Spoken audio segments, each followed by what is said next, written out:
할렐루야. 예수님이 십자가에 돌아가신 후 예수님의 시신을 장례지는 사람이 있습니다. 그 사람이 누구죠?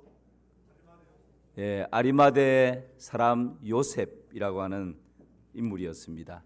아리마대 요셉이 자기와 그의 집안이 사용하기 위해서 준비해 둔 새로운 무덤, 아주 값비싼 좋은 무덤이 있었는데 그 무덤에 예수님의 시체를 장사 지냈습니다. 그러니까 다음날 절친인 이 친구가 요셉에게 막 핀잔을 줍니다. 자네 미쳤는가? 그렇게 많은 돈을 들여서 새로 장만한 이 무덤에 십자가에서 달린 그 죄수를 위해서 이 무덤을, 새 무덤을 내주다니 그 말이나 되는가? 그러면서 막 다그칩니다. 그러자 아리마대 요셉이 별거 아니라는 표정으로 그 친구에게 야, 이 친구야, 걱정하지 마, 괜찮아. 예수님이 주말에 딱 3일만 쓰시겠다 그랬거든. 그러는 거예요. 여러분, 예수님께서는 말씀하신 대로 3일만 무덤에 계셨다가 살아나셨습니다. 현수막에 있는 마태복음 28장 6절, 그가 여기 계시지 않고 그가 말씀하시던 대로 그가 말씀하시던 대로 살아나셨습니다. 여러분, 예수님의 부활은 곧 우리의 부활인 줄을 믿습니다. 우리 옆 사람에게 한번 인사합시다. 예수님 부활했습니다. 좀 눈을 쳐다보면서 그냥 이러지 마시고, 자, 다시 앞뒤로 쳐다보면서 우리도 부활합니다. 이제 제대로 좀 하시는 것 같습니다. 예수님이 부활의 첫 열매가 되셨습니다. 우리도 그 예수님처럼 부활하게 될 것입니다. 이것이 우리가 가지고 있는 놀라운 소망입니다. 여러분, 이 소망을 가지고 있는 사람들은 때로 낙심이 밀려오고 좌절됨이 있고 이 세상 살아가는 한평생이 녹록지 않아서 때로는 남 모르는 눈물을 흘릴 때도 있고 자녀들 모르게 가슴을 칠 때도 있지만 이 궁극적인 부활의 소망이 있기에 넉넉히 승리하며 살아갈 수 있는 것입니다. 오늘 이 부활주의를 맞이해서 이 놀라운 부활의 소망이 여러분의 가슴 가운데 가득하기를, 여러분의 가정 가운데 충만하기를 주님의 이름으로 축원합니다. 여러분, 우리 인생이 안고 있는 근본적인 두려움, 근본적인 문제가 있다면 그것이 뭘까요? 첫째는 심판에 대한 두려움이 있습니다. 누구나 다 죄를 짓거든요. 죄를 짓고 나면 죄책감에 시달리게 되고 심판에 대한 두려움이, 내가 이러다가 큰 벌 받지, 이러다가 사고 나지는 않을까, 이러다가 큰 병에 걸리지는 않을까. 죄를 짓고 나면 거기에 대한 심판에 대한 두려움을 가지고 있어요. 두 번째는 죽음에 대한 두려움입니다. 여러분, 이것은 누구나 비껴갈 수 없기 때문에 누구에게나 죽음에 대한 두려움이 있고, 세 번째는 미래에 대한 두려움입니다. 내일에 대한 두려움도 있겠지만 그러나 죽음 이후에 그 미래가 어떻게 될지를 모르기 때문에 거기에 대한 두려움을 누구나 다 안고 살아갑니다. 이 근본적인 두려움의 문제는 죄와 사망의 문제가 해결되어질 때 자연스럽게 해결되는 것입니다. 로마서 5장 12절 말씀 보실까요? 시작. 그러므로 한 사람으로 말미암아 죄가 세상에 들어오고 죄로 말미암아 사망이 들어왔나니 이와 같이 모든 사람이 죄를 지었으므로 사망이 모든 사람에게 이르렀느니라. 아멘. 하나님은 세상을 아름답게 창조했습니다. 그리고 사람을 지으시고 행복하게 살도록 은혜를 베풀어 주셨습니다. 그러나 사람이 하나님을 거역하고 하나님을 대적하고 하나님을 떠나버렸습니다. 그 이후로 사람에게는 죄가 들어오게 되었고 그 죄의 결과로 사망이 우리 인생 가운데 왕노릇하게 된 것입니다. 그래서 우리 인생이 안고 있는 가장 본질적인 문제가 있다면 죄의 문제요, 죄로 인한 죽음의 문제, 사망의 문제, 이것이 우리 인생이 안고 있는 가장 본질적인 문제입니다. 여러분, 이 죄와 사망의 문제를 어떻게 해결할 수 있을까요? 이 문제를 해결할 수 있는 분은 오직 한 분밖에 없습니다. 그분은 바로 우리 주 예수 그리스도이십니다. 할렐루야. 이 죄와 사망을 이길 수 있는 길은 죄의 문제를 해결하신 예수님을 믿을 때 가능합니다. 예수님께서는 우리의 모든 죄의 문제를 깨끗하게 해결해 주셨습니다. 로마서 6장 23절 오늘 본문을 다시 한번 보시길 바랍니다. 시작. 죄의 삭선 사망이요 하나님의 은사하는 그리스도 예수 우리 주 안에 있는 영생이니라. 여러분, 죄의 삭선 뭐라고요? 사망이라고 말씀합니다. 죄 때문에 하나님과 우리 사이의 관계가 깨어져 버렸습니다. 죄 때문에 하나님으로부터 오는 모든 좋은 것을 다 잃어버렸습니다. 죄 때문에 염려, 걱정, 근심, 불안함, 두려움, 죄책감, 열등감, 우울함들이 우리를 짓누르게 되었습니다. 죄 때문에 가난과 저주와 질병의 고통을 당할 수밖에 없는 인생이 되었습니다. 이 죄 때문에 죽음의 두려움에서 벗어날 수 없는 인생의 길을 걸을 수밖에 없습니다. 이 죄 때문에 둘째 사망, 곧 지옥의 형벌을 받을 수밖에 없는 존재가 되었습니다. 여러분, 우리가 살아가면서 생로병사, 태어나서 늙고 병들어 죽어가는 이 한평생의 모든 길, 그것뿐입니까? 직장 생활하면서 받는 스트레스, 사람들과의 관계 가운데에서 받는 상처들, 수많은 이 어둠들은 그 모든 출발이 바로 죄에서부터 출발하게 되는 것입니다.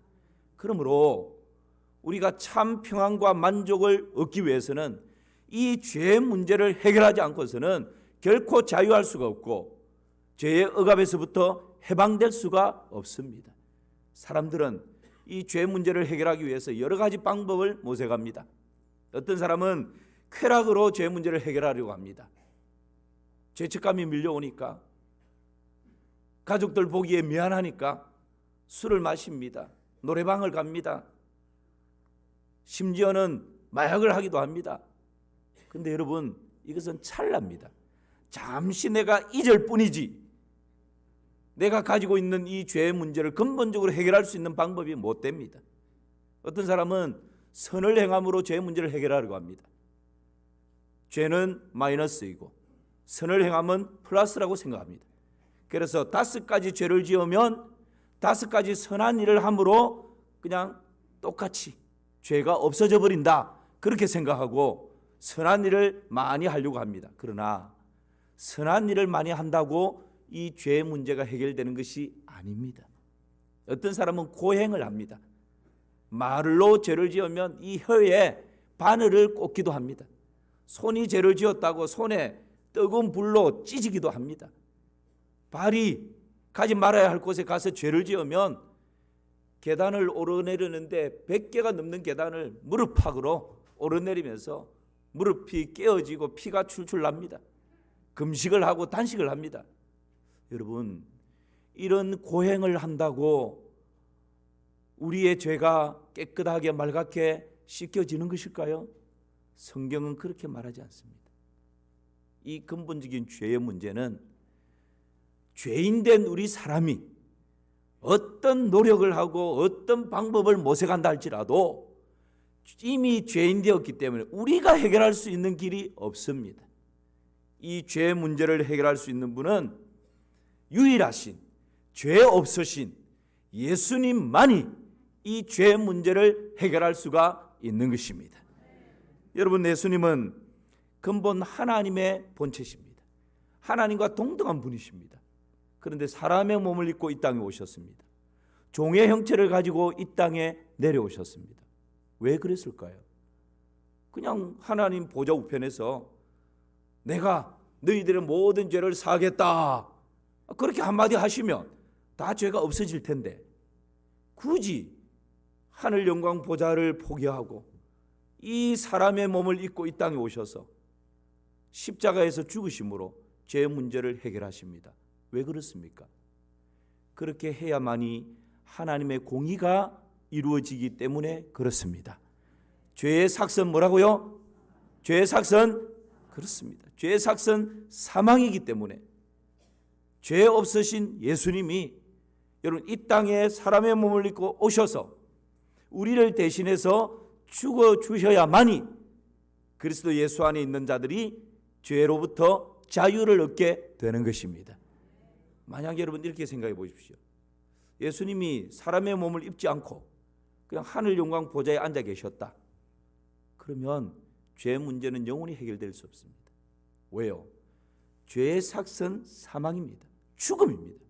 그런데 예수님이 사람의 몸을 입지 않고 신적인 존재로만 하늘 영광 누리면서 계신다. 신은 죽지 않습니다. 신은 영원합니다. 죽을 수가 없습니다.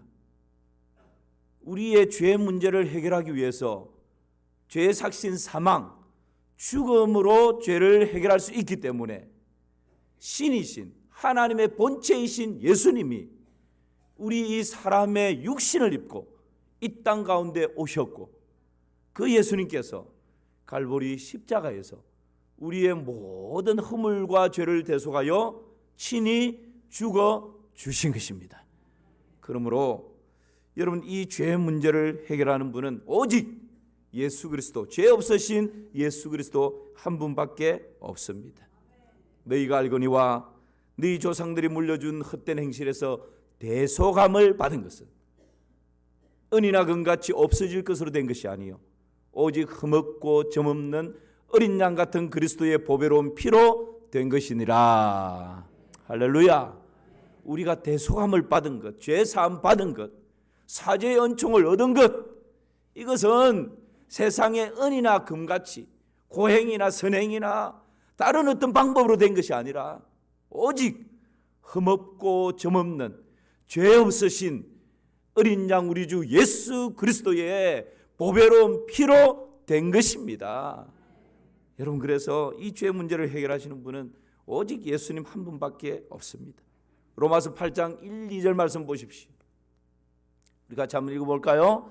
그러므로 이제 그리스도 예수 안에 있는 자에게는 결코 정죄함이 없나니 이는 그리스도 예수 안에 있는 생명의 성령의 법이 죄와 사망의 법에서 너를 해방하였습니다. 아멘.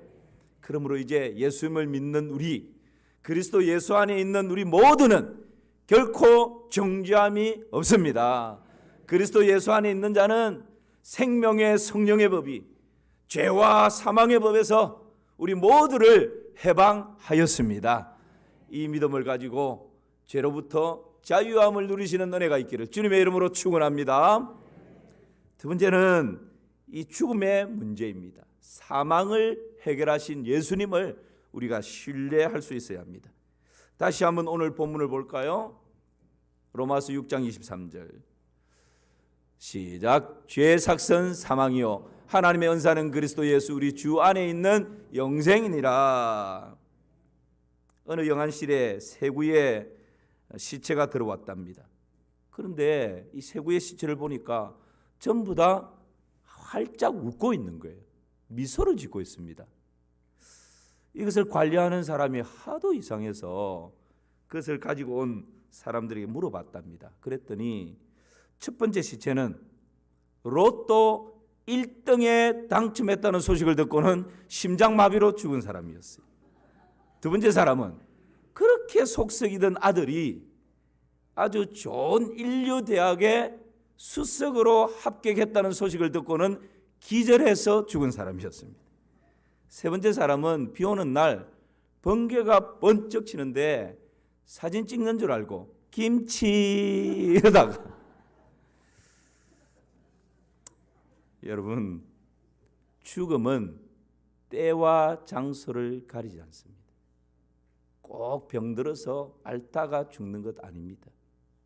죽음은 마치 그림자처럼 우리 곁에 항상 따라다니는 존재가 죽음입니다.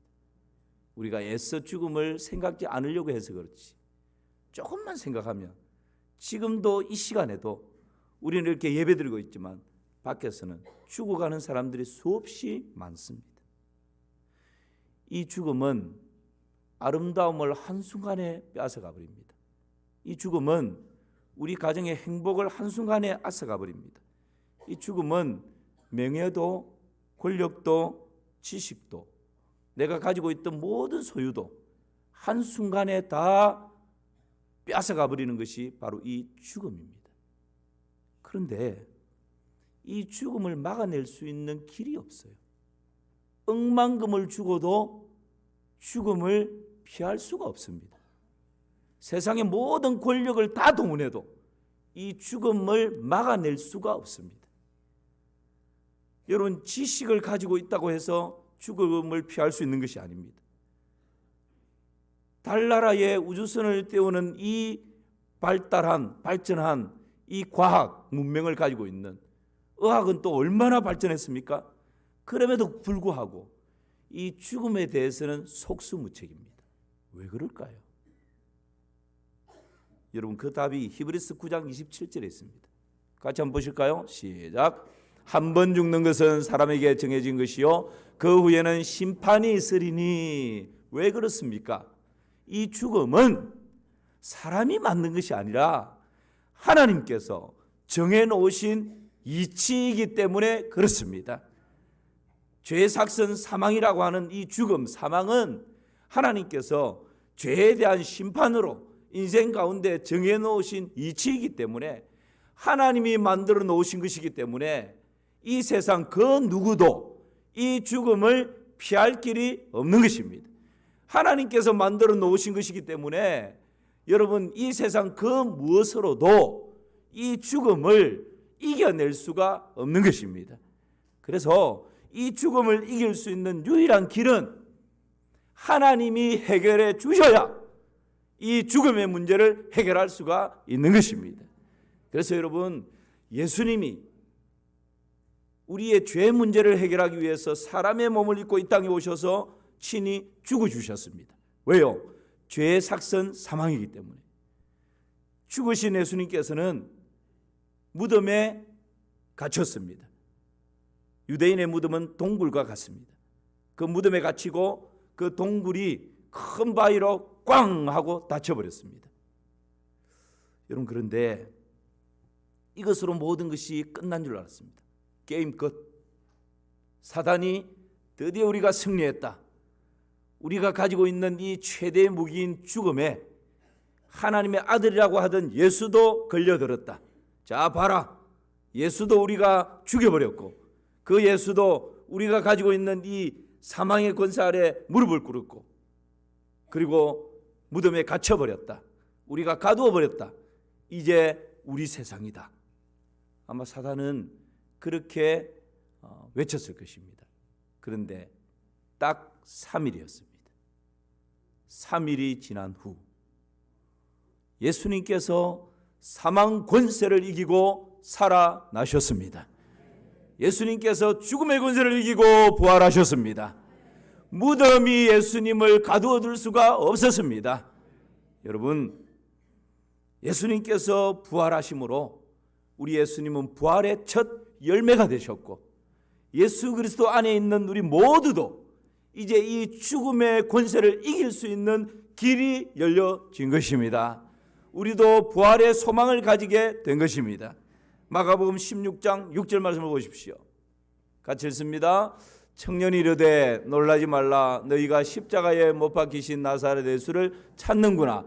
그가 살아나셨고 여기 계시지 아니하니라. 보라, 그를 두었던 곳이니라.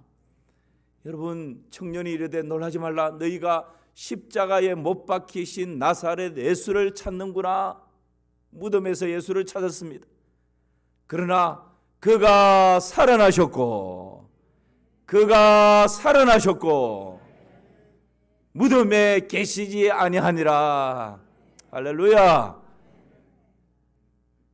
악함하게 사단은 예수님을 무덤에 가두어버리고 여전히 사망의 왕노릇하면서 이 세상을 지배하려고 했지만 우리 예수님께서 사망 권세를 이기시고 무덤의 문을 여시고 다시 살아나신 것입니다. 그러면서 우리에게 부활의 첫 열매가 되었으니 예수 그리스도 안에 있는 우리 모두도 예수님을 따라 부활할 수 있는 소망을 허락해 주신 것입니다. 그러므로 여러분, 그리스도 예수 안에 있는 우리에게는 죽음이 두려움 대상이 아닙니다. 오히려 죽음은 하나님 나라에 입성하는 문과 같은 것이고, 그 후에 우리 주님 다시 재림하실 때 우리는 신령하고 영광스러운 모습으로 다 부활하게 될 것입니다. 이것이 여러분 우리가 가지고 있는 놀라운 소망이요 부활의 신앙인 것이지요. 스가모니는 죽음의 문제를 해결하지 못했습니다.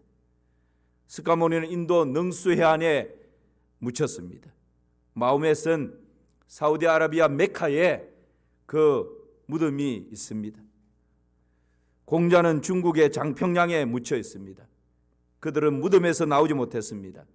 거기에서 썩었고 흙이 되었습니다. 중국은 천안문 광장 한쪽에 모태똥에 미라를 만들어 놓고 자랑하고 있습니다.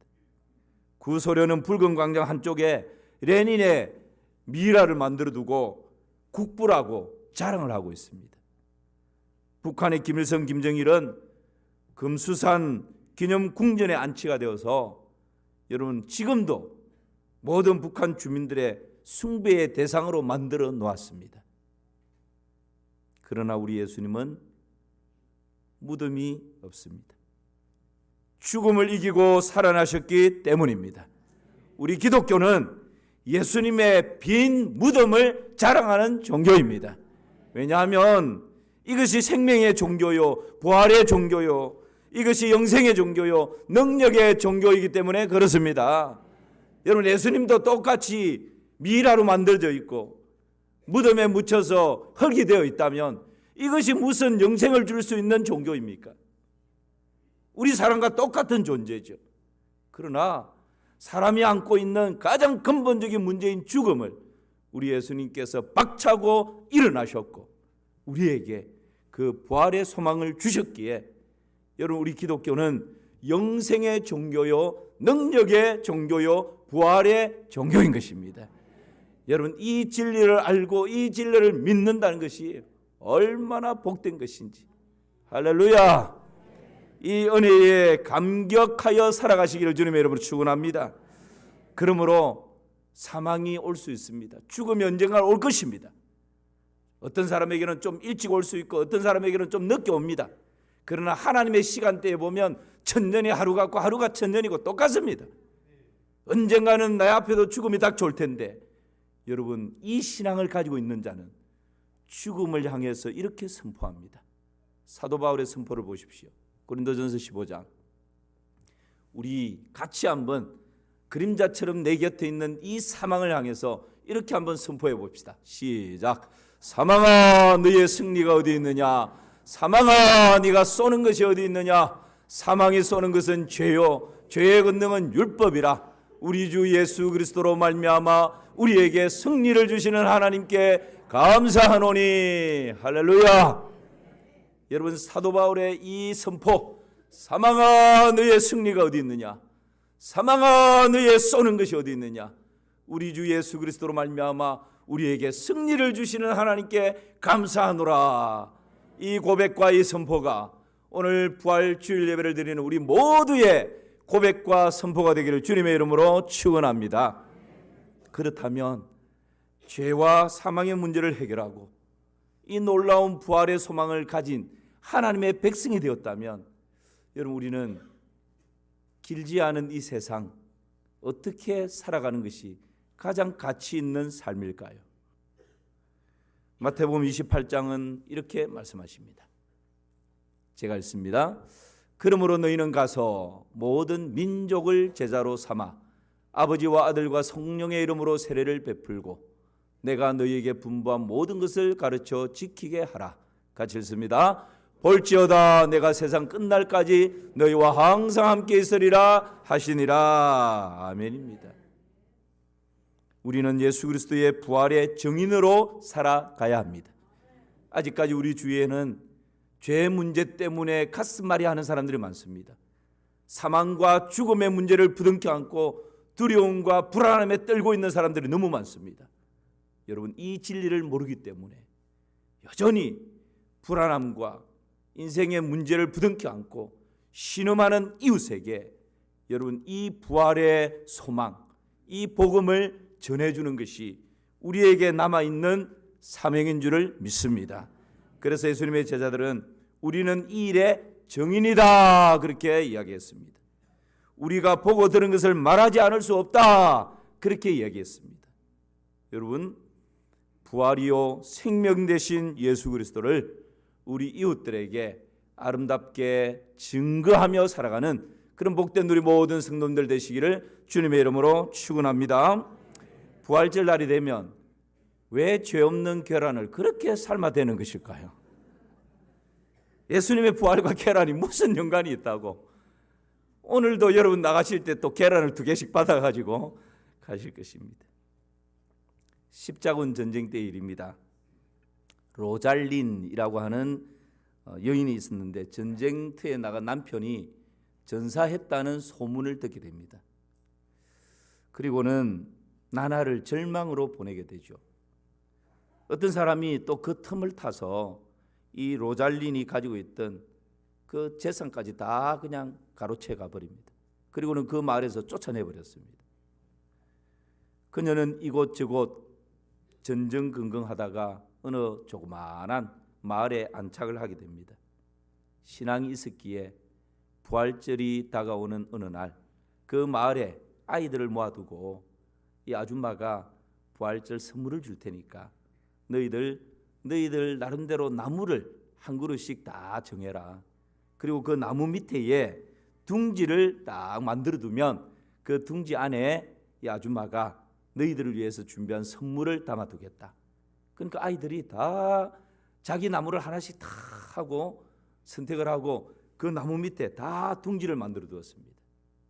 부활절 날 아침 이 로잘린이라고 하는 이 여인이 이 아이들을 위해서 밤을 새워서 아주 예쁜 그림을 그리고 형형색색 그 계란에 색깔을 입히고 그리고 자필로 내 이웃을 내 몸과 같이 사랑하라. 계란 하나하나에 그렇게 하나님의 말씀을 다 적어서 그 둥지에 한 알음씩 선물을 이렇게 갖다 놓았습니다. 아이들이 부활절 아침에 그 나무 밑에 와서는 너무 좋아하고 감격하면서 그 중에 한 아이가 이 아줌마가 이것을 선물로 우리에게 준 것처럼 나도 누군가에게 이 소식을 전하고 싶은데 그렇게 생각하다가 친척이 생각이 났어요. 그래서 그 바구니를 들고 친척집을 향해서 막 갑니다. 그런데 가는 길에 어떤 피를 흘리고 쓰러져 있는 군병 한 사람을 군사 한 사람, 군인 한 사람을 보게 됩니다. 그리고는 가다가 그 군인의 상처를 닦아주고 선물로 받았던 이 계란을 그 군사에게 줘서 먹게 합니다.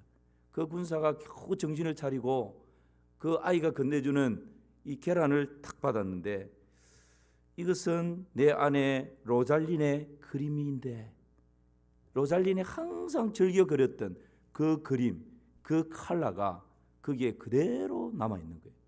그리고 내 이웃을 내 몸과 같이 사랑하라. 이 말씀은 우리 집 가훈이 아닌가. 사실은 전사에 뜨는 소문이 들렸지 죽지는 않았던 것이죠. 그때부터 이 부활절 계란은 이웃에게 전하는 사랑의 상징으로 부활절이 되면 모두가 계란을 즐겨 나누었다고 합니다. 여러분, 부활절은 전하는 것이고 나누는 것입니다. 오늘 우리가 나누는 계란과 부활의 기쁜 소식이 그 누군가에게 위로가 되고 기쁨이 되고 희망이 되는 그런 은혜가 있기를 주님의 이름으로 축원합니다.